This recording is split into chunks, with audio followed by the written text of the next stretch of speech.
But let me give you one that you may not know, Okay. which I think you know everything actually That's not true. as a student of yours.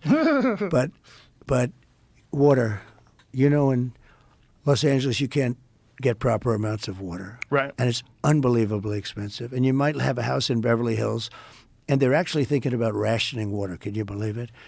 I could believe And it. I used to live there. I was in the farm court country with some of the congressmen. We're driving up a highway, and I say, "How come all this land is so barren?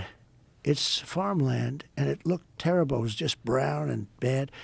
I said, "But there's always that little corner that's so green and beautiful." They said, "We have no water."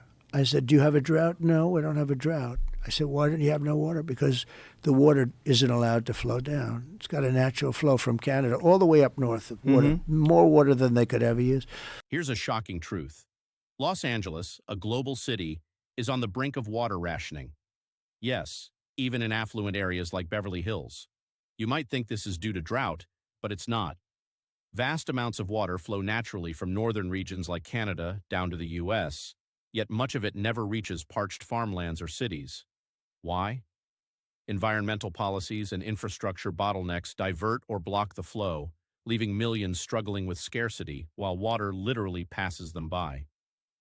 California's Central Valley, one of the most productive agricultural regions in the world, is drying up, not for lack of water, but for lack of access. It's a reminder that water scarcity isn't just a natural disaster. It's a human-made crisis. Imagine how many lives and livelihoods could be transformed if we rethought how we manage this most vital resource.